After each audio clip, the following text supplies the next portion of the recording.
Hello everyone. तो आज start करेंगे इंटीरियर सभी का, जैसे कि 13 सितंबर 2026 इस डेट को हमारा एनडीए भी है, सीडीएस भी है एंड उससे पहले एफकेट भी आएगा। पीडीएफ ये जो मैं लाया हूँ, पीडीएफ जो बनाई है मैंने, जनरेट करी है। पहले इसको अच्छे से समझेंगे हर एक चीज़ टॉपिक के बारे में, फिर उसके बाद इसी चैप्टर से जितने भी आज तक एनडीए, सीडीएस, सीएपीएफ इन एग्ज़ाम्स में जो पीवाई क्यों आए हैं वो पीवाई की प्रैक्टिस करेंगे। तो ये अपना रहने वाला है ज्योग्राफी। पहला मैंने सब्जेक्ट करा है ज्योग्राफी में हम एक तो फिजिकल ज्योग्राफी है और एक इंडियन ज्योग्राफी है। आज के टाइम पे एनडीएन सीडीएस में ह्यूमन ज्योग्राफी का भी टच आने लग गया, तो ह्यूमन ज्योग्राफी भी आप कंप्लीट करेंगे उसमें।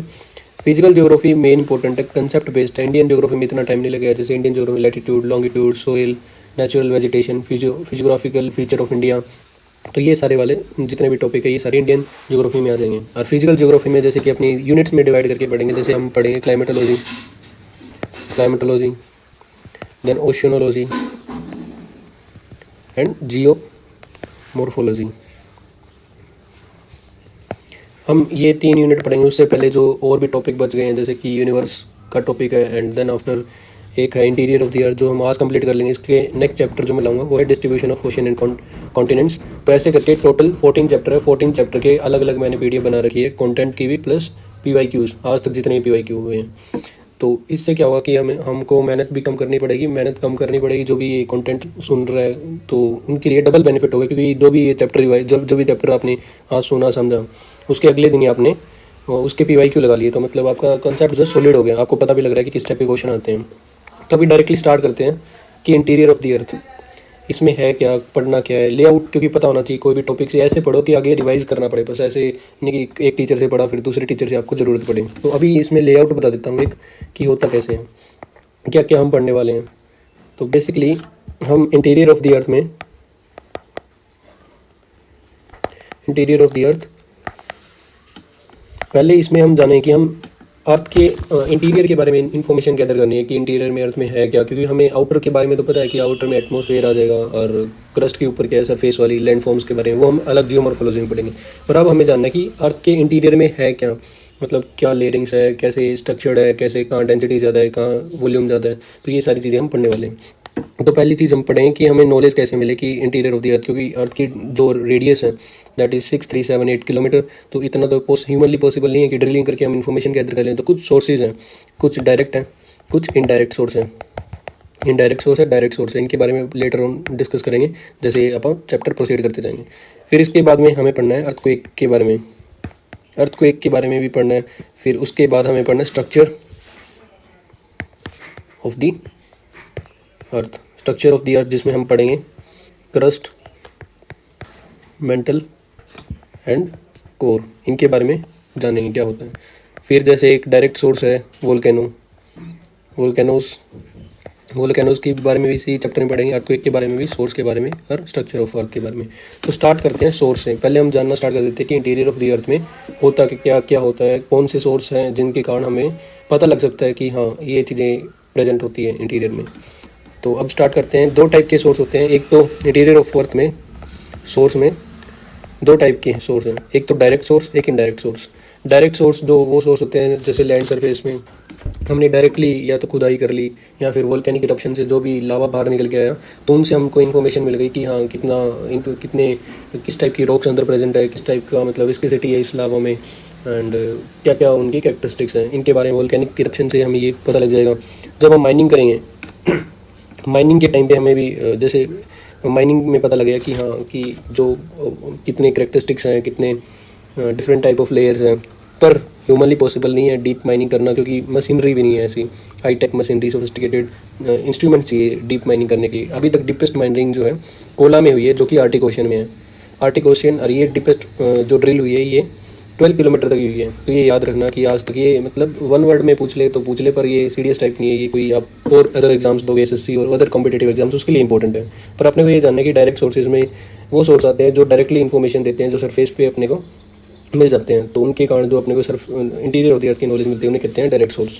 उसमें सरफेस रॉक्स आती है, वोल्केनिक इरप्शंस आते हैं। फिर आते हैं इनडायरेक्ट सोर्स में टेम्परेचर होता है, प्रेशर है, डेंसिटी है, मीटियोर्स है, magnetic field, seismic activity and gravitation. तो अभी याद कैसे करना है मैं साथ साथ ट्रिक भी बताता रहूँगा। जैसे मैं एग्जाम क्लियर करता रहता हूँ, मैंने क्या ट्रिक बनाई।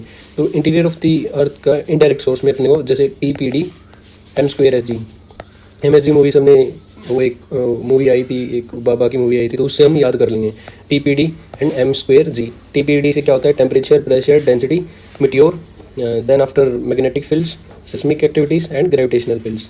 मिट्योर्स काफ़ी बच्चे हैं उनको मिट्योर्स, मिट्योरॉइड, मिट्योराइट, इनमें डिफरेंस नहीं पता होता। अभी इनके बारे में लेटर ऑन डिस्कस करेंगे, एक और चैप्टर लाऊंगा उसमें डिस्कस करेंगे। पर हमें ये देखना कि जो भी टेम्परेचर है, प्रेशर है, डेंसिटी है, डेप्थ के साथ जैसे ही डेप्थ इंक्रीज होती है, ये सारे जितने भी फिनोमिनाज हैं, टेम्परेचर, प्रेशर एंड डेंसिटी, ये सारे इंक्रीज होती है। मतलब आप जैसे ही कोई इंटीरियर ऑफ अर्थ में नीचे जाएंगे, डेप्थ में जाएंगे, तो हमें डेंसिटी ज़्यादा मिलेगी, मतलब कोर की डेंसिटी ज़्यादा होगी। तो ये डायरेक्ट सोर्स है, ये इनडायरेक्ट सोर्स है। याद कैसे करना है इनडायरेक्ट सोर्स कौन से हैं, TPD M²SG। TPD में टेम्परेचर हो गया, प्रेशर हो गया, डेंसिटी हो गया, मिट्योर हो गया, मैटर, देन आफ्टर अपना मैग्नेटिक फील्ड हो गया, सिस्मिक एक्टिविटी हो गया, ग्रेविटेशनल फील्ड्स हो गया। अब टेम्परेचर से कैसे इनडायरेक्ट सोर्स, तो पता लग गया कि इनडायरेक्टली, डायरेक्ट सोर्स तो है नहीं, इनडायरेक्टली हमें पता लग रहा है इंटीरियर ऑफ अर्थ के बारे में, कि हमें पता कि जैसे हम नीचे जा रहे हैं, टेम्परेचर इंक्रीज हो रहा है, हमें एक चीज़ पता लग रही है, एक फिनोमेना पता लग रहा है, प्रेशर के बारे में पता लग रहा है, डेंसिटी के बारे में पता लग रहा है, मिट्योर्स। अब ये इंपॉर्टेंट है, जब आपके एग्जाम में आएगा कि इनमें से कौन सा इनडायरेक्ट सोर्स नहीं है, तो काफ़ी बच्चे सोचते हैं कि मिट्योर्स तो होता ही नहीं है, मिट्योर्स तो आउटर इंटीरियर ऑफ अर्थ में तो प्रेजेंट है ही नहीं। पर कहीं ना कहीं जब ओरिजिन ऑफ द यूनिवर्स की बात करी जाती है, तो ऐसा माना जाता है कि अर्थ के जो पार्ट्स हैं, जैसे कुछ पार्ट्स हैं जो आज हैंगिंग है इन दी एटमॉस्फेयर और in the, not in the atmosphere, in the space, वो हैंग मतलब लटके हुए हैं। उसे जैसे एस्ट्रॉइड बेल्ट्स हैं, तो उसमें मिट्योराइट होते हैं। तो मिट्योराइट है, तो जो भी टूटे हुए पार्ट जो अर्थ की तरफ आ रहे हैं वो मिट्योर्स हो गए। तो इसलिए ये पार्ट भी इनडायरेक्ट सोर्स में आता है। फिर उसके बाद हम देखते हैं कि अब तो हमें समझ आ गया कि दो टाइप के सोर्स है, direct source, indirect source. Direct source में ये आते हैं, इनडायरेक्ट सोर्स में ये वाले आते हैं, temperature, pressure, density, meteor, magnetic field, seismic activity and gravitational field. फिर उसके बाद में दूसरी चीज़ हमको ऐसा पता लग गया कि सोर्स कैसे है, किन सोर्स के कारण हमें इंटीरियर ऑफ अर्थ के बारे में पता लगा। अब हम जानते हैं कि अर्थक्वेक के बारे में जानेंगे। दूसरा पार्ट, अर्थक्वेक। अर्थक्वेक में क्या है कि अर्थक्वेक में कुछ मेजरिंग अर्थक्वेक स्केल्स होते हैं, उनके बारे में देख लेते हैं कि कौन से स्केल्स हैं। क्योंकि अर्थक्वेक जब जनरेट होता है तब कुछ वेव्स जनरेट होती है बेसिकली, तो वो मेजर कैसे होती है। एक स्केल है रिचर स्केल, एक स्केल है मर्कली स्केल। रिचर स्केल जो है वो बताता है कितना इंटेंसिटी, कितनी मैग्नीट्यूड का है, ये बताता है मैग्नीट्यूड। और मर्कली स्केल जो है ये बताएगा इंटेंसिटी, कितनी इंटेंस है, मतलब कितना अर्थक्वेक इंटेंस आया है। तो मतलब कि ये मर्कली स्केल बताएगा कि कहाँ पर कितना डैमेज हुआ है ज़्यादा। रिचर स्केल बताएगा कि कहाँ पर कितनी ज़्यादा एनर्जी रिलीज हुई है। रिचर स्केल की कोई अपर लिमिट नहीं होती। 0 से 10 का मतलब ये नहीं है कि इसकी 10 अपर लिमिट है, 11 भी हो सकती है, 12 भी हो सकती है। पर अभी तक हमने जो देखा है कि 10 वाला अभी तक रिचर स्केल पे अभी तक मैक्सिमम इतनी आई हुई है। तो हमने एक मोटा मोटा हिसाब ले लिया कि 0 से 10 है, पर इसकी अपर लिमिट नहीं होती, कितनी भी एनर्जी रिलीज हो सकती है और कितना भी रिकॉर्डिंग आ सकती है। मर्कली स्केल में इंटेंसिटी जो है अपर लिमिट होती है 12 की, 1 से 12 है, और ये दिखाता है कितना विजिबल डैमेज हुआ है अर्थक्वेक के कारण। सिस्मोग्राफ जो होता है, जो ये वेव्स को रिकॉर्ड करते हैं, उसको कहते हैं सिस्मोग्राफ। जो अर्थक्वेक वेव्स को, क्योंकि जब दो कोई भी प्लेट्स हैं उनके टकराने के कारण कुछ वेव जनरेट होती हैं। अब ये टकराएंगे तो टकराने के कारण क्या होता है कि ये कन्वर्जेंट प्लेट मूवमेंट होगी, इनके कारण डाइवर्जेंट प्लेट मूवमेंट है, सॉरी। तो उसके कारण क्या होगा कि तो उनके कारण कुछ सेट ऑफ वेव्स रिलीज होगी, तो वो रिकॉर्ड होगी सिस्मोग्राफ में। अब देख लेते हैं फोकस क्या होता है, एपीसेंटर क्या होता है। फोकस होता है जहाँ पर ये प्लेट्स अपने आप में इनकी भिड़त हुई है, वहाँ पर उस टाइम पे जो भी सेट ऑफ वेव्स रिलीज हुई है, तो वो होता है। जितने भी अर्थक्वेक्स जो रिलीज होते हैं, जितने भी यहाँ पर होते हैं, वो सारे लिथोस्फेयर में होते हैं। तो ये बहुत इंपॉर्टेंट लाइन है, that all the earthquake generates in the lithosphere में होता है। लिथोस्फेयर मतलब crust plus upper mantle, lithosphere उसको कहते हैं, क्रस्ट प्लस अपर मेंटल को। मतलब जितने भी अर्थक्वेक होंगे, जितना भी फोकस अपने को मिलेगा, अपने को लिथोस्फेयर में देखने को मिलेगा। तो अब ये देखो कि यहाँ पर कोई दो प्लेट है, वो अपने में आपस में टकरावट होगी, तो यहाँ पर एनर्जी रिलीज होनी स्टार्ट होगी। और यही एनर्जी जब पहली बार अर्थ सरफेस पे नियरेस्ट टू दिस फोकस जब टच होगी, तो उस पॉइंट को कहते हैं एपी सेंटर। क्योंकि जब ये एनर्जी बाहर निकलना स्टार्ट होगी तो काफ़ी पॉइंट्स होंगे अर्थ की सरफेस पे, ये एनर्जी रिलीज होगी। जो पहला पॉइंट और nearest one two the focus, उसे कहते हैं एपी सेंटर। न्यूज़ में हम जब भी सुनते हैं अर्थ के एपी सेंटर के बारे में जानते हैं, क्योंकि ये सरफेस पे होता है कि इसका एपी सेंटर जापान में, इसका AP centre north east region of India में है, या फिर कहीं और है जहाँ पर सिस्मिक जोन एक्टिव ज़्यादा होता है। तो फोकस जो हो गया जहाँ पर सिस्मिक एनर्जी रिलीज होती है, बेसिकली ओरिजिनेट होती है। एपी सेंटर होता है वो point nearest to the focus जहाँ पर पहली बार ये एनर्जी अर्थ की सरफेस पे हिट होती है, उसे कहते हैं एपी सेंटर। फोकस जहाँ से सिस्मिक एनर्जी रिलीज होगी, और AP centre nearest point two the focus जहाँ पर पहली बार वो एनर्जी सरफेस पे, अर्थ की सरफेस पे हिट होती है। तो इन दोनों में clarity I hope you get. फिर उसके बाद में अब देख लेते हैं कि ये कौन सी वेव्स होती है। अर्थक्वेक वेव जो होती है अब दो टाइप की होती है, एक बॉडी वेव, एक सरफेस वेव। बॉडी वेव होती है, एक सरफेस वेव होती है। बॉडी वेव, नॉर्मल वेव्स को आप बॉडी वेव कह देते हैं, जो जनरेट होती है at focus and move in all direction through out the body of surface. मतलब ऐसी वेव्स जो थ्रू आउट मूव करते रहे अर्थ के इंटीरियर में, थ्रू आउट मूव करते रहे, उन वेव्स को कहते हैं बॉडी वेव्स। और ये वेव्स होती है दो टाइप की होती है, एक प्राइमरी वेव, एक सेकेंडरी वेव्स। और सरफेस वेव की बात करते हैं। सरफेस वेव में अब कैसा होता है कि अब लेट्स से कि ये है अपनी अर्थ है, अब ये कोर है, अब यहाँ पर कोई दो प्लेट अपनी कन्वर्ज हो गई। कन्वर्ज होने के कारण कुछ सेट ऑफ वेव रिलीज हुई, ये सेट ऑफ वेव रिलीज हुई। तो इसके कारण अगर मान लो कि यहाँ पर कुछ सरफेस रॉक्स आ गई, सरफेस रॉक्स आने के कारण ये अब जो इसको ऐसे निकलना था, अब ये डिफरेंट सेट ऑफ वेव्स में आगे बन जाएगी ये ऐसे। फिर ये काफ़ी कुछ, ये जो सिंगल वेव ऐसे जा रही थी, अब यहाँ पर सरफेस रॉक आने के कारण ये डिफरेंट सेट ऑफ वेव्स में जनरेट हो गई। तो इन्हीं को कहते हैं सरफेस वेव्स। जो सरफेस रॉक के साथ इंटरेक्ट होकर नई सेट ऑफ वेव्स बना दिया, उन्हीं को कहते हैं सरफेस वेव। ये करती है move along the surface. Move मतलब अगर सरफेस ऐसे है तो ये ऐसे मूव करेगी। ये लास्ट टू रिपोर्ट होती है सिस्मोग्राफ में। और मोस्ट डिस्ट्रक्टिव, ये मेजर पॉइंट है, सबसे डिस्ट्रक्टिव जो होती है नेचर में सरफेस वेव होती है। अब बॉडी वेव की बात कर लेते हैं। दो टाइप की बॉडी वेव होती है, एक पी वेव, एक S wave. P wave and S wave जो होती है, अब इनकी थोड़ी देख लेते हैं ना क्या इंपॉर्टेंस क्या है। नॉर्मल वेव्स होती है जो अपनी फोकस से अपना ट्रैवल करती रहती है। अभी पी वेव क्या होता है, एस वेव क्या होती है। P wave, S wave, L wave के बारे में बस इतना जानना है कि ये मोस्ट डिस्ट्रक्टिव है और मूव अलोंग दी सरफेस और last to report on seismograph. बस इतनी इन्फॉर्मेशन काफ़ी है। P wave and S wave का पहला देख लेते हैं कि एक पी वेव होती है, एक एस वेव होती है। पी वेव में होता है कि ये फर्स्ट टू अराइवल में देखें तो first to arrive, second to arrive and last to arrive is surface wave, जो हम एल वेव भी जिसको कह देते हैं। अभी इनका नेचर कैसा होता है, नेचर में कैसे होगी, नेचर में जो है ये कैसे कहाँ पर ट्रैवल कर सकते हैं। मीडियम कर लेते हैं, medium, solid, liquid, gas. But ये सॉलिड ओनली। डायरेक्शन, किस डायरेक्शन में मूव करती है, ये जो होती है डायरेक्शन में, किस डायरेक्शन में मूव करेगी, ये लॉन्गिट्यूडनल में करेगी और ये ट्रांसवर्स में करेगी। ये साउंड वेव की तरह बिहेव करती है पी वेव। और ये जो होती है पी वेव का first to report, second to report and last to report is L wave. Similar to sound wave हमने देख लिया। ये पार्टिकल वाइब्रेट, मतलब वही लॉन्गिट्यूड वेव होती है, फर्स्ट टू अराइव होती है। और सॉलिड, लिक्विड, गैस तीनों में होती है। ये सॉलिड में होती है सिर्फ। अब देख लेते हैं शेडो जोन। शेडो जोन कौन सा, शेडो जोन क्या होता है, मतलब कुछ एरिया ऐसा ही बच जाएगा अर्थ की सरफेस में जहाँ से फोकस से तो एनर्जी जनरेट हुई, पर कुछ एरिया ऐसा ही बच जाएगा जहाँ पर वेव्स वो नहीं पहुँच पा रही है। उस जोन को कहते हैं shadow zone. Concept of shadow zone मतलब there exist some specific area where waves are not reported, जहाँ पर वेव्स रिपोर्ट नहीं होती, उस जोन को कह देते हैं शेडो जोन। तो दोनों वेव्स का अलग अलग होगा। इंपॉर्टेंट कंसेप्ट क्या है, हुकअप लाइन क्या है, पी की, P wave and S wave की। ये सॉलिड, लिक्विड एंड गैस तीनों में से हो सकता है, ये सॉलिड ओनली में होता है। अभी हमें याद रखना है ये दो चीज़ें हो गई। और एक चीज़ और है जो अभी आगे पढ़ने वाले हैं, स्ट्रक्चर ऑफ द अर्थ के बारे में। पर यहाँ पर थोड़ा सा मैं बता देता हूँ फिर भी। ये हो गया अपना कोर, ये हो गया मेंटल, ये कोर हो गया। तो कोर में जो होता है ये सॉलिड है, लिक्विड है, सॉलिड है एंड ये लिक्विड है, ये सॉलिड है। ये आउटर कोर जो होता है हमेशा लिक्विड होता है, ये मैं बताना चाह रहा हूँ इसमें। तो याद रखना कि आउटर कोर से मतलब ये आउटर कोर जो है ये लिक्विड फॉर्म में है। तो जब भी अर्थ को यहाँ से मान लो कि ये फोकस यहाँ पर है, तो यहाँ पर जनरेट कई सेट ऑफ वेव जनरेट होना स्टार्ट हो गई। तो यहाँ से जब अब पी वेव का शेडो जोन पे आते हैं, पी वेव के शेडो जोन में ये तो कहीं पे भी ट्रैवल कर सकती है, सॉलिड, लिक्विड, गैस। तो नॉर्मली ये ट्रैवल करती रहेगी। कुछ वेव्स ऐसे जाएंगी, कुछ वेव्स ऐसे जाएंगी। और सॉलिड अंदर लिक्विड है तो इसको कोई इतनी दिक्कत नहीं होगी, लिक्विड में से भी ये ट्रैवल कर जाएगी आउटर कोर में से।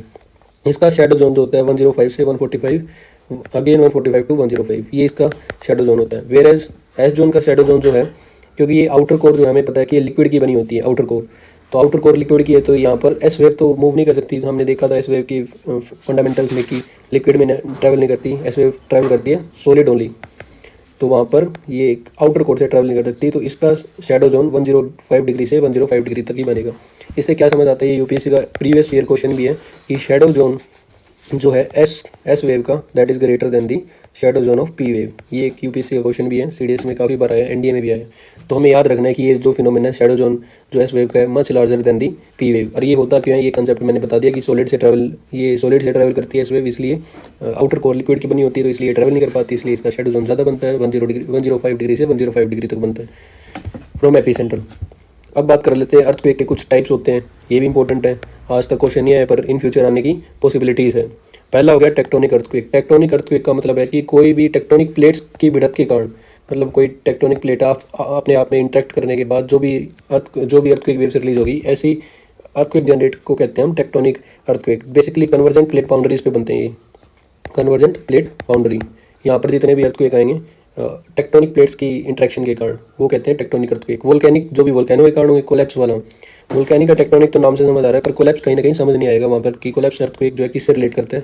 ये माइनिंग एक्टिविटी, अगर मान लो कि इसने इंटेंस माइनिंग कर दी, हैवी माइनिंग कर दी, उसके कारण अर्थक्वेक की जो भी अपनी प्लेट्स हैं उनमें शेकिंग होना स्टार्ट होगी। अर्थक्वेक का मतलब शेकिंग ऑफ द प्लेट्स ही तो होता है। तो अगर माइनिंग इंटेंस होगी उसके कारण कोई भी ऐसी वेव जनरेट होगी जिसके कारण प्लेट्स की मूवमेंट होगी, तो कोलैप्स अर्थक्वेक में आएगा। एक्सप्लोजन में आएगा, या फिर केमिकल या न्यूक्लियर डिवाइस के कारण अगर कोई एक्सप्लोजन हो गया और उसके कारण प्लेट में मूवमेंट होगी, अर्थ की प्लेट्स में शेकिंग होगी, तो उसको कहेंगे एक्सप्लोजन अर्थक्वेक।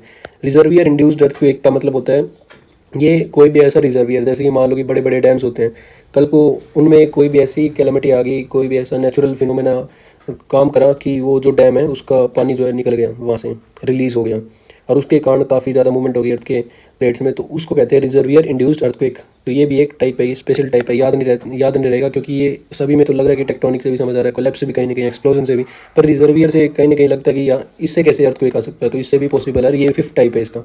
कुछ अब इफेक्ट देख लेते हैं एसएसबी टाइप में। एसएसबी में हेल्प करेगा, कोई टॉपिक आ गया अर्थक्वेक वगैरह, ऐसा कुछ टॉपिक, बेसिक टॉपिक्स होते हैं, तो उसमें आपको हेल्प करेगा कि एक तो होते हैं एसोसिएटेड विद लैंडफॉर्म, एक associated with life and properties of people.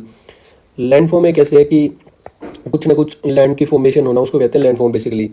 तो पहला ग्राउंड की शेकिंग हो सकती है अर्थक्वेक आने के कारण। इफेक्ट मतलब क्या क्या प्रभाव होने वाले हैं, differential ground settlement, different type के ग्राउंड सेटलमेंट्स हो जाएंगे। लैंडस्लाइड आ सकती है। सॉइल लिक्विफिकेशन मतलब सॉइल जो पहले टाइट थी अब उसमें लूजनिंग होनी स्टार्ट हो जाएगी। ग्राउंड लर्चिंग मतलब दरारें पड़ना स्टार्ट हो जाएगी। अवलांच आ गया मतलब बर्फीला तूफान आ गया। फिर associated with life properties of people, इसमें देखते हैं ग्राउंड डिस्प्लेसमेंट हो गया। ग्राउंड आज मतलब ये लैंड यहाँ पर थी, तो अर्थक्वेक के आने के बाद वो लैंड डिस्प्लेस हो जाएगी। Flood from dam and leaf failure हो सकता है। फायर्स हो सकती है, स्ट्रक्चरल कोलैप्स, बिल्डिंग्स गिर सकती है, फॉलिंग ऑब्जेक्ट्स का गिरना हो सकता है, सुनामी आ सकती है इनके कारण। तो ये कुछ इफेक्ट्स होते हैं अपने को याद रखने हैं। कुछ एसोसिएट विद लैंडफॉर्म्स होते हैं एंड कुछ एसोसिएट होते हैं प्रॉपर्टीज ऑफ पीपल, मतलब डायरेक्टली जहाँ पर पीपल रह रहे हैं उनकी प्रॉपर्टीज़ पे क्या क्या इफेक्ट हो रहे हैं। अब हमने तीसरे पॉइंट पे बात करते हैं structure of the earth. Structure of the earth में क्या क्या है, जो मैंने पहले लेयरिंग समझाई, अभी लेयरिंग में हम क्या करेंगे आगे कि बेसिकली इन लेयरिंग के बारे में समझेंगे। जो भी अभी तक हमें ऊपर अर्थक्वेक में मैंने एक बेसिक आइडिया दिया था कि ये लेयर होती है, पर एक मैं अच्छे से बना के बताता हूँ कि कैसे कैसे लेयर काम कर रही है, अंदर कैसे होती है। 3 टाइप की लेयर होती है इंटीरियर ऑफ द अर्थ में। पहली होगी कोर, फिर मेंटल एंड फिर होती है इसके बारे में क्रस्ट। ये 3 टाइप की लेयर है और बेसिकली हमें फिर क्या करना है, इनकी सब कैटेगरीज करनी है कि अपर मेंटल हो गया, ये है अपर मेंटल, ये लोअर मेंटल, ये आउटर कोर और ये इनर कोर। एक ट्रिक जैसे मैं याद करता रहता हूँ वैसे आप याद करवाऊंगा कि क्रस्ट जो होता है वो सॉलिड होता है, अपर मेंटल जो होता है वो लिक्विड होता है, लोअर मेंटल जो होता है वो सॉलिड होता है, आउटर कोर जो होता है लिक्विड होता है। तो ये सॉलिड लिक्विड तो याद नहीं करना आगे से। और डेंसिटी, प्रेशर और टेम्परेचर, ये तीनों चीज़ इंक्रीज होती है विद डेप्थ। एक ये अपने को याद रखना है। फिर आ जाते हैं क्रस्ट के बारे में। क्रस्ट में मतलब अभी हमें पता लग गया कि डेंसिटी जो है सबसे ज़्यादा, डेंसिटी अगर बात करें तो डेंसिटी सबसे ज़्यादा किसकी होगी, डेंसिटी सबसे ज़्यादा होगी कोर की, फिर होगी मेंटल की, फिर क्रस्ट की। अब वॉल्यूम की बात कर लेते हैं। वॉल्यूम में कौन सबसे ज़्यादा है, वॉल्यूम में सबसे ज़्यादा है मेंटल, फिर कोर एंड फिर क्रस्ट। क्रस्ट सिर्फ 1% ऑफ द अर्थ है, 1% है सिर्फ ये कोर जो है 15% ऑफ द अर्थ है, ये 84% ऑफ द अर्थ है। तो वॉल्यूम में सबसे ज़्यादा मेंटल, लिस्ट कौन है वॉल्यूम में, क्रस्ट है। और अब जान लेते हैं कुछ टर्मिनोलॉजी होती है, जैसे एस्थनोस्फेयर के बारे में सुना होगा।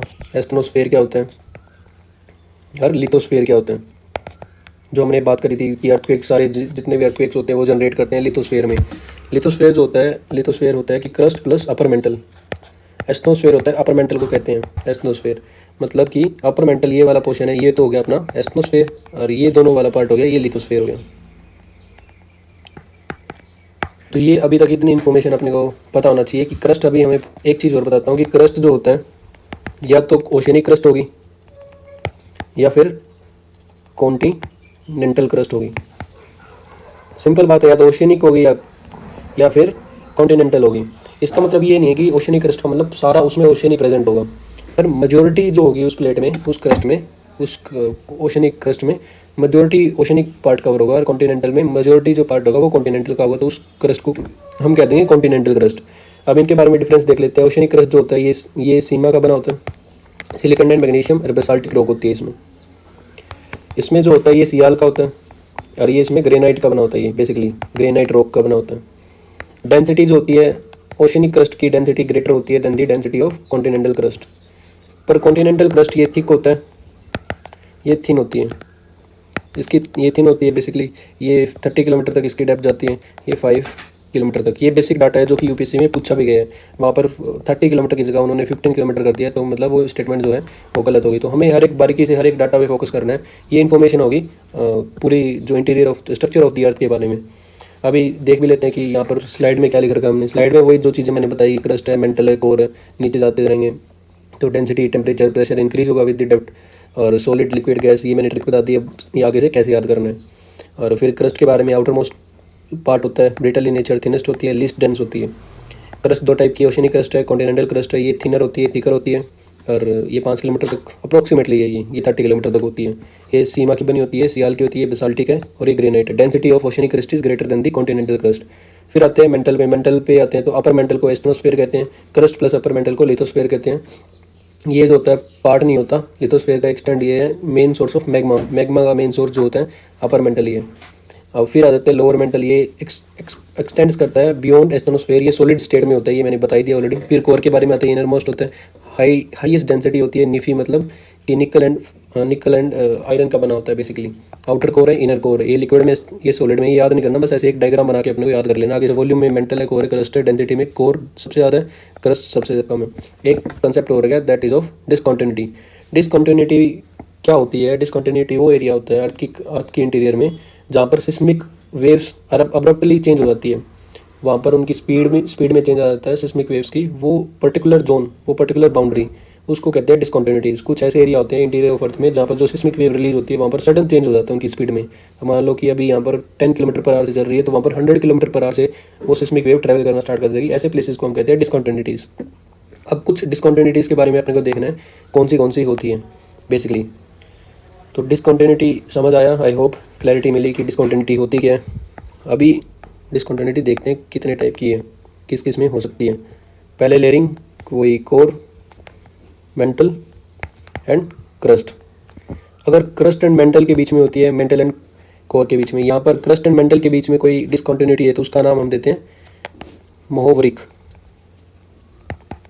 मेंटल एंड कोर के बीच में है तो उसको कहते हैं Gutenberg discontinuity. Upper crust and lower crust के बीच में अगर कुछ है तो उसको कहते हैं Conrad. Upper mantle and lower mantle को कुछ कहते, upper mantle and lower mantle के बीच में डिसकॉन्टिन्यूटी है तो उसको कहते हैं Repetti. And upper outer core and inner core के बीच में कुछ भी है तो उसको कहेंगे लेमन डिसकॉन्टिन्यूटी। तो ये टोटल डिसकॉन्टिन्यूटी है। डिसकॉन्टिन्यूटी मतलब ऐसा पर्टिकुलर जोन जहाँ पर सिस्मिक वेव्स जो है अब्रप्टली चेंज हो जाती है उनकी स्पीड में, ऐसे जोन्स को कहते हैं डिसकॉन्टिन्यूटी। ये पांच टाइप की टोटल डिसकॉन्टिन्यूटीज बताइए। डायरेक्टली पूछ लेगा कि अपर क्रस्ट और लोअर क्रस्ट के बीच की डिसकॉन्टिन्यूटी का क्या नाम है, तो कॉनरेड होना है। ये 5 में 4 ऑप्शन दे देगा, 4 में से हमने को करेक्ट वाला सेलेक्ट करना है। तो ऐसे क्वेश्चन जनरेट होते हैं वहाँ पर। अब पढ़ते हैं चौथा। 3 पार्ट हमने 3 सेक्शन इसके कंप्लीट कर लिए। चौथा जो है वोल्केनोज के बारे में देखते हैं। वोल्केनोज कैसे बनते हैं। वोल्केनोज में पहले देखें हाउ वोल्केनोज आर फॉर्म्ड।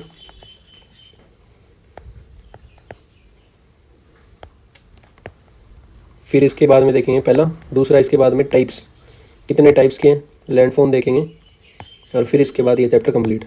इसके बाद मेरे को लगता है कि इस चैप्टर में अभी कुछ पूछा जाएगा क्योंकि purely NCERT based content develop कराइए। अब वोल्केनोज में पहले एक टर्मिनोलॉजी भी देख लेते हैं पहले आगे जाने से पहले कि वोल्केनोज होता क्या है।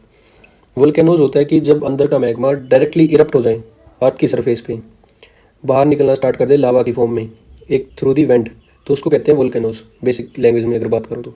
जो वेंट बनता है अर्थ की क्रस्ट में उसको कहते हैं क्रेटर, उसका नाम होता है क्रेटर। जो डिप्रेशन होता है at the top of volcano उसका नाम है क्रेटर। जो बाहर आ जाता है, जो मटेरियल जो बाहर निकल के आए उसका नाम है लावा। जो मटेरियल अंदर है वो उसका नाम है मैग्मा। मैग्मा प्रेजेंट होता है मैग्मा चैम्बर में। जो मोल्टन रॉक है, पहला होता है कि मोल्टन रॉक होगी, मोल्टन रॉक जब मेल्ट हो जाएगी, मेल्ट होने के बाद वो बन जाती है मैग्मा। मैग्मा में कलेक्ट होना स्टार्ट होगी। ज़्यादा कलेक्ट होने के बाद ऐसा होगा कि एक बार हाई डेंसिटी होगी, high density and high pressure के कारण वो ऊपर उठना स्टार्ट हो जाता है, क्योंकि ऊपर लो प्रेशर क्रिएट हो गया, तो हाई प्रेशर से लो प्रेशर कन्वेक्शनल करंट के कारण वो ऊपर उठना स्टार्ट हो जाती है। और एक टाइम होता है कि ज़्यादा प्रेशर बियर नहीं कर पाता, तो एक वेंट से थ्रू निकल जाता है वो जो भी मैग्मा, और बाहर जब वो मैग्मा निकल गया तो उसे कह देते हैं हम लावा। तो ये बेसिकली हमें बेसिक टर्मिनोलॉजी पता होना चाहिए। क्रेटर क्या होता है, लावा क्या होता है, मैग्मा क्या होता है, मोल्टन रॉक क्या होता है, इनके बारे में मैंने बता दिया। अब कॉन्स्टिट्यूएंट्स क्या होता है वोल्केनिक इरप्शन, मतलब वोल्केनिक जब इरप्ट वोल्केनो को इरप्ट हुआ तो उस टाइम पे क्या क्या बाहर निकलेगा। पहला तो होगा लावा, फिर प्रोक्लास्टिक डेब्रिस मतलब पत्थर, छोटे छोटे पत्थर, फिर वाटर वेपर भी निकलते हैं, गैसेस भी निकलते हैं। वाटर वेपर में जैसे नाइट्रोजन कंपाउंड हो गए, सल्फर के कंपाउंड हो गए, या फिर क्लोरीन, हाइड्रोजन, ये आर्गन, ये सारी इतनी गैसेस भी निकलती है और वाटर वेपर भी वहाँ से रिलीज होते हैं। क्योंकि जो अंदर जो प्रेजेंट होता है एटमॉस्फेयर में, जो मटेरियल प्रेजेंट होता है वो सेमी सॉलिड होता है। सेमी सॉलिड होता है मतलब विस्कस इन नेचर होता है, फ्लूइडिक भी कह सकते हैं हम, कुछ मतलब फ्लूइडिक होता है या फिर सेमी सॉलिड कह सकते हैं। अब बात करते हैं कि ओरिजिनेट कैसे होते हैं, वोल्केनोज बनते कैसे हैं। ये स्लाइड में मैं बताता हूँ कि अब कैसे वोल्केनोज इरप्ट होते हैं। बेसिकली कन्वर्जेंट प्लेट बाउंड्रीज के अराउंड ये वोल्केनोज इरप्ट होंगे। तो ये प्लेट बाउंड्रीज हैं, convergent plate boundaries.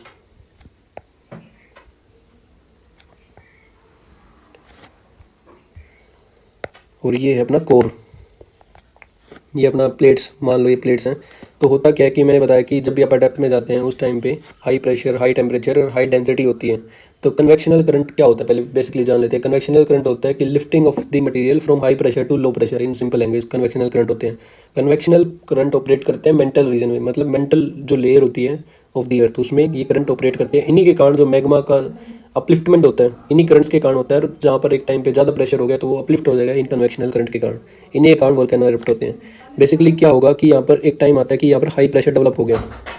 High pressure develop होने के कारण यहाँ पर जो मैग्मा था वो अब यहाँ पर लो प्रेशर है, तो अब ये ऊपर उठना स्टार्ट हो जाएगा directly. High pressure to low pressure, इन्हीं को vertical upliftment of material from high pressure to low pressure इन्हीं को कहते हैं कन्वेक्शनल करंट। तो एक कन्वेक्शनल सेल्स डेवलप हो जाते हैं मेंटल में। फिर ये यहाँ पर ज़्यादा मटेरियल्स मतलब आके जमना स्टार्ट हो गया, तो आके एक टाइम पे ऐसा हो कि यहाँ पर कूल डाउन होने के बाद यहाँ पर सेटल डाउन होना स्टार्ट हो जाएगा, यहाँ पर इनकी मूवमेंट होनी स्टार्ट हो जाएगी। ये दोबारा नीचे गिरेगा, तो यहाँ पर हाई प्रेशर होगा, यहाँ पर दोबारा low pressure, high pressure to low pressure, फिर अगेन यहाँ पर हाई प्रेशर टू यहाँ पर हो गया लो प्रेशर, यहाँ पर हाई प्रेशर। तो जैसे ये करंट बन रहा है, मतलब एक करंट होता है कि मतलब सर्कुलर वे में घूम रहा है, तो इसको कहते हैं करंट। तो इसकी करंट जो मेंटल में घूम रहा है उसको कह दिया हमने कन्वेक्शनल करंट, कन्वेक्शनल करंट। अभी क्या होगा कि जब ये होता है कहीं ना कहीं ये प्लेट्स को भी इस साइड खींच के लेके जाएगा, क्योंकि इसमें विस्कस मटेरियल है। जब वो कूल डाउन होगा उसके पास मूवमेंट भी है, स्पीड भी है, तो अपने पास प्लेट्स को इस साइड खींच के ले जाएगा। और यही सेम चीज़ें यहाँ पर भी होगा। अभी क्या है कि ये पर्टिकुलर जो प्लेट है, इस पर्टिकुलर प्लेट का जो एक्सटेंडेड पार्ट है, ये नीचे इस पर फोर्स लगेगा, और ये फोर्स लगते लगते ये नीचे ये रॉक जो भी है, ये रॉक जो है नीचे गिरना स्टार्ट हो जाएगी। और नीचे गिरने के बाद हाई टेम्परेचर के कारण ये मेल्ट हो जाएगी, इसे कहते हैं मोल्टन रॉक। और मेल्ट होने के बाद जो बने मैग्मा बन गई। मैग्मा बनने के कारण यहाँ पर क्योंकि यहाँ पर काफ़ी ये कलेक्ट होना स्टार्ट हो गई, क्योंकि ये मोल्टन रॉक मेल्ट हो के ज़्यादा मैग्मा बन गया। एक टाइम पे ऐसा हुआ कि यहाँ पर बहुत ज़्यादा मैग्मा कलेक्ट हो गया, और मैग्मा ज़्यादा कलेक्ट होने के कारण अनबियरेबल कंडीशन बन जाती है अर्थ के इंटीरियर में। तो अनबियरेबल कंडीशन के कारण अपलिफ्टमेंट हो जाता है again by the convectional current. तो दोबारा यहाँ पर पर्टिकुलर ये मैग्मा ऊपर उठना स्टार्ट हो जाएगी, और यहाँ पर जो एक वोल्केनो इरप्ट हो जाएगा, क्योंकि ये एक ऐसा स्पेस निकालेगा। क्योंकि ये बाउंड्रीज होती है, बाउंड्रीज पे क्या होता है कि प्लेट्स के बाउंड्रीज पे स्पेस होते हैं, बस कोई मटेरियल को बाहर निकलने के लिए उसको स्पेस चाहिए। तो यहाँ पर जो ये बाउंड्री होगी वहाँ उसके नज़दीक एक अपना ये वोल्केनो इरप्ट हो जाएगा। यहाँ से जो मैग्मा है वो इरप्ट होना स्टार्ट हो जाएगा और वो लावा की फॉर्म में बाहर निकलेगा। तो इसको कहते हैं वोल्केनो इरप्शन। तो अब मेरे को लग रहा है कि सभी को पता लग गया होगा। I hope you all get the clarity how volcanoes are formed. अब चलते हैं अगले क्वेश्चन पे, वोल्केनिक लैंडफॉर्म्स। वोल्केनिक लैंडफॉर्म्स मतलब जो भी लावा या मैग्मा के कारण कुछ लैंडफॉर्म्स बने होंगे उसको कहते हैं इंट्रूसिव लैंडफॉर्म्स। और एक्सट्रूसिव मतलब जो लावा के कारण बने, मतलब आउटर कूलिंग होने के कारण बने हैं, वो वोल्केनिक रॉक्स होती हैं, जो हम अगले चैप्टर में रॉक्स एंड मिनरल्स में पढ़ेंगे। उसमें यहाँ पर सेडिमेंट्री के बारे में पढ़ेंगे और मेटामॉर्फिक के बारे में, ऑर्गेनिज रॉक के बारे में, वो अगले चैप्टर में डील करेंगे। पर इस चैप्टर में हम मैग्मा के कारण मतलब कूलिंग जो अर्थ की क्रस्ट में हो रही है उसके कारण जो लैंडफॉर्म बन रहे हैं उनके बारे में पढ़ेंगे। उनको कहते हैं इंट्रूसिव लैंडफॉर्म, और जो बाहर सरफेस पे कूल डाउन हो रहे हैं उनको कहते हैं एक्सट्रूसिव लैंडफॉर्म। और जो रॉक जो अंदर हो, जो कूल डाउन हो रही है, उनको नाम होता है प्लूटोनिक रॉक होती है। अब देख लेते हैं कि इंट्रूसिव लैंडफॉर्म होते कौन से हैं। पहला है batholith, laccolith, lopolith, phacolith, सिल्स, dykes. मेरे को पता है कि ये नाम सुनते ही किसी को कुछ समझ नहीं आया होगा। तो सिंपल बात है कि ये पहला तो इंट्रूसिव लैंडफॉर्म होता है मैग्मा के कूल डाउन होने का, नॉट लावा। अगर स्टेटमेंट में लावा दिया हो तो गलत होगा। पहली चीज़, मैग्मा के cool down interior of earth में होने के कारण जो कहते हैं लैंडफॉर्म बनेंगे, उन्हीं के नाम है batholith, laccolith, lopolith, phacolith, sills and dyke. अगर वो ग्रेनाइट बॉडी हुई और large body of magmatic material हुआ, वो क्रस्ट में डेवलप हो रहा है, बहुत ज़्यादा लार्ज डोम की शेप में बन रहे हैं, बहुत ज़्यादा लार्ज डोम की शेप में बन रहे हैं, तो उसका नाम कहते हैं बैथोलिथ। सिंपल बात है कि अगर कोई भी ऐसी बॉडी अगर लार्ज फॉर्म में अगर कूल डाउन हो जाए तो उसको कहते हैं बैथोलिथ, और ये सबसे ज़्यादा डेप्थ में मिलता है। फिर होता है लैकोलिथ। लैकोलिथ होता है कि मतलब ये क्रिसेंट शेप जब बन जाती है, क्रिसेंट शेप मतलब ऐसे वाली, जो कर्नाटका प्लेट्यू है ना, ये लैकोलिथ का ही एक एग्जाम्पल है। तो ये क्रिसेंट शेप जब बन जाती है। और लोपोलिथ जो होता है just opposite of the laccolith होता है। इसमें जो होता है लेंस टाइप कनकेव जो लेंस होता है, बेसिकली कनकेव जो होता है टू द स्काई बॉडी, वो ये वाला याद रखना है, concave to the sky body होता है, लोपोलिथ होता है। इन दोनों में कन्फ्यूजन होती है बेसिकली। पैकोलिथ जो होता है ये होता है सिंक्लाइन एंड एंटीक्लाइन शेप, मतलब जो लैपोलिथ एंड लोपोलिथ दोनों का मिक्सचर, मतलब एक कनकेव होगा और एक कन्वेक्स होगा टू दी स्काई बॉडी। और ये पैकोलिथ जो होता है हमेशा कनेक्ट होगा पाइप के द्वारा। पाइप मतलब कोई भी एक स्मॉल वेंट, पाइप का मतलब है यहाँ पर स्मॉल वेंट के जरिए होगा, जहाँ पर मतलब यहाँ पर मैग्मा प्रेजेंट हो रहा है। तो मतलब एंटीक्लाइन एंड सिंक्लाइन शेप की होती है, ऐसे इस टाइप को कह देते हैं पैकोक्लाइन। फिर हो गया डाइक एंड सिल्स।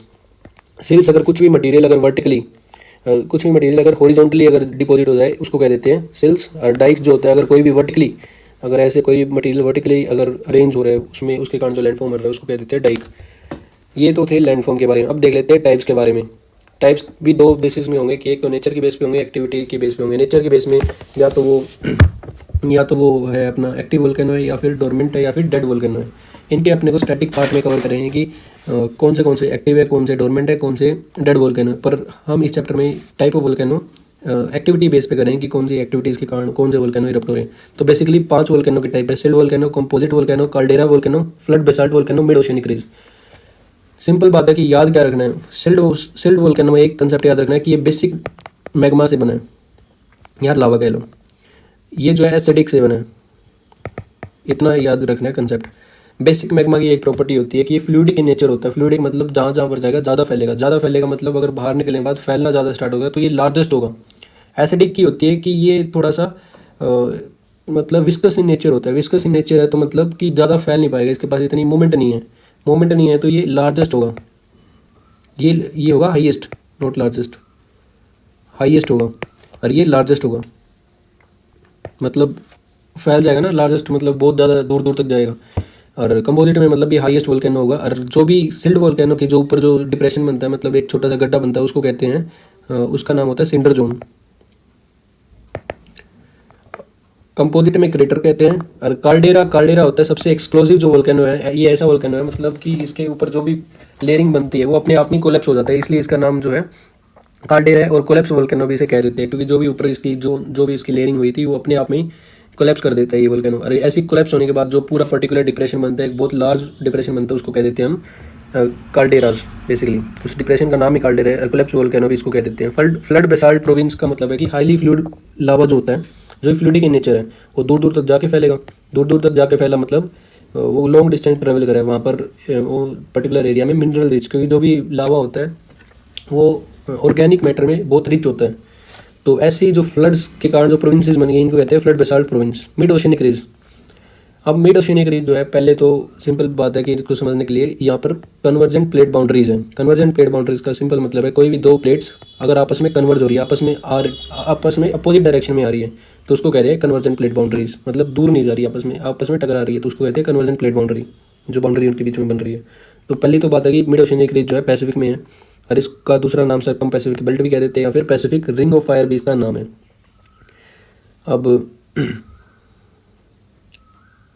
अब है कि यहाँ पर देखो कि ये अटलांटिक ओशन में होता है। ये अटलांटिक ओशन में होता है मिड ओशियनिक रिज। तो ये US, north America, south America, Latin America भी कहते हैं, यूरोप। तो बेसिकली अटलांटिक ओशन जो है यहाँ पर होता है। Mid oceanic ridge volcano divergent plate boundaries के कारण होता है। ये थोड़ा सा यहाँ पर दोबारा रिपीट कर देता हूँ कि ये होता है डाइवर्जेंट प्लेट बाउंड्रीज के कारण मिड ओशियनिक रेज, और ये अटलांटिक ओशन में फॉर्म होता है। एंड उसके बाद है कि हमें पढ़ना है सर्कम पैसिफिक बेल्ट एंड जैसे रिंग ऑफ फायर भी जो पैसिफिक ओशन में जनरेट होते हैं कन्वर्जेंट प्लेट बाउंड्री के अराउंड। ये highly seismic activity active zone है और हाईली वोल्केनिक इरप्शन भी यहाँ पर सबसे ज़्यादा होते हैं। फिर इसके बाद है कुछ वोल्केनोज, हॉटस्पॉट वोल्केनोज भी होते हैं। हॉटस्पॉट वोल्केनो वो होते हैं कि अभी तक मैंने बताया कि बाउंड्रीज के लोग अर्थ ये वोल्केनोज इरप्ट होते हैं, अर्थक्वेक इरप्ट होते हैं, बट ऐसे वोल्केनोज, ऐसे अर्थक्वेक्स जो मतलब ये हवाई हो गया, गैलपैगोस हो गया और येलोस्टोन हो गया, ऐसे अर्थक्वेक जो जनरेट हो रहे हैं या फिर वोल्केनोज वो जनरेट हो रहे हैं in the mid of the plates, उनको कहते हैं हॉटस्पॉट वोल्केनो। मतलब बाउंड्रीज पे ना जनरेट हो गए, सेंटर ऑफ दिस प्लेट्स पे अगर कोई जनरेट हो रही है या फिर साइड में अपार्ट फ्रॉम दी बाउंड्रीज, ऐसे वोल्केनोज को कह देंगे हॉटस्पॉट वोल्केनोज। तो आई होप ये चैप्टर यहाँ पर सभी को समझ आया होगा। और हमें ये एग्जांपल याद रखना है कि हॉटस्पॉट वोल्केनो के एक तो हवाई है, एक येलोस्टोन है, एक गैलपैगोस, ये 3 एग्जांपल है। हवाई पैसिफिक ओशन में प्रेजेंट है, येलोस्टोन जो है अपना नॉर्थ अमेरिका में प्रेजेंट है, गैलपैगोस जो है अपना ये अपना सेंट्रल अमेरिका में प्रेजेंट है। इनकी सबकी लोकेशन याद होनी चाहिए कि अभी तक क्वेश्चन नहीं आया पर इन फ्यूचर क्वेश्चन आने की मोस्ट प्रोबेबिलिटी है, आ सकता है। अगला जो सीरीज़ होगी इसी की कंटिन्यू में सीरीज़ होगी इसी चैप्टर की, वो होगी PYQ। क्योंकि अभी हमने पढ़ लिया कि चैप्टर में है क्या, इंटीरियर ऑफ अर्थ में है क्या। हमने पढ़ा कि सोर्स कौन से सोर्स है जिसके कारण हमें पता लग सकता है, फिर उसके बारे में अर्थक्वेक वेव्स के बारे में जाना, फिर स्ट्रक्चर ऑफ द अर्थ के बारे में जाना कि क्रस्ट मेंटल लेयर 3 टाइप की लेयर है, एंड लास्ट जो है हमने वोल्केनोज के बारे में पढ़ा कि वोल्केनो कैसे बनते हैं, कितने टाइप के होते हैं और कौन से वोल्केनिक लैंड फॉर्म्स होते हैं। बेसिकली ये टोटल चैप्टर इसी के अराउंड इतना ही कंप्लीट, इतने में ही बेस्ड है। तो आई होप सभी को समझ आया है और सभी ऐसे ही बने रहें, समझते रहें। और इसकी अगली जो सीरीज़ होगी पहले ये पढ़ के आना, और अगली जो सीरीज़ होगी PYQ बेस्ड सीरीज़ होगी। इससे आज तक जितने भी PYQs आए हैं तो वो सारे अगले पर्टिकुलर वीडियो में कंप्लीट करने वाले हैं। आई hope you get the adequate amount of content and stay tuned with me. Like, subscribe and share this video.